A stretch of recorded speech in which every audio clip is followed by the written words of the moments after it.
Джентльмены, сердце дамы покорилось! Мына кинотуындыны көріп педіңіз.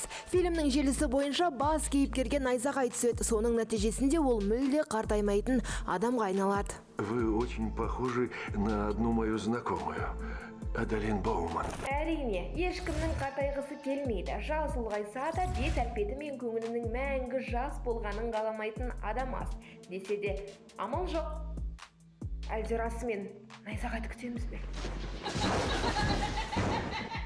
Бүгінде әжіміңізді арттырып, ажарыңызды арттыратын түрлі процедура бар. Пластикалық операцияның көмегіне де жүгінеміз. Алайда статистикалық деректерге сүйенсек, мұндай оталардың 5 мыңнан біреуі өліммен аяқталады екен. Ал ойдағыдай шықпаса, дәрігерлерге кінә арта алмайсыз, себебі алдын ала қолхат жазып бересіз. Ал хирургтың көмегіне жүгініп, отасы сәтсіз аяқталған адамдар жөнінде сөз қозғалғанда, ең алдымен ауызға ілігетін әйгілі әнші Майкл Джексон екен рас. Көбінде бұл синдромдармен ауыратындар елдің назарында жүргендер, әншілер, сахна жұлдыздары, актерлар, творчестволық адамдар, жаңағы елдің назарында жүретін адамдар көбінде осындай өзгерістерге көп жиі түсіп жатады, жиі жасап жатады.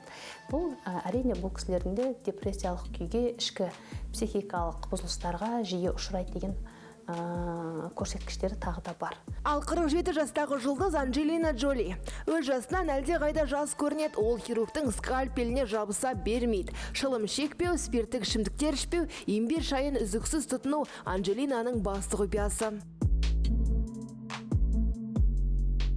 Ал сіз қартайғысы келмейтін адамдар синдромы деген естуіңіз бар ма?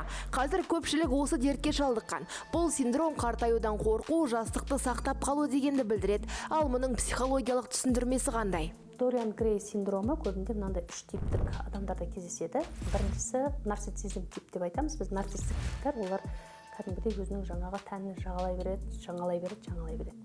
Екінші бұл психикалық іштей бұзылысы барлар. Яғни бұл бұзылысты олар саналы түрде түсінбегендіктен бейсаналы түрде бет әлпетін, дене бітімін өзгертумен айналысады. Әр адам өз жасына лайық әдемі қартайғанға не жетсін. Ал қарттарымыздың қартайғысы келмесе, әрине ақыл айтар ақсақалдар азаяды.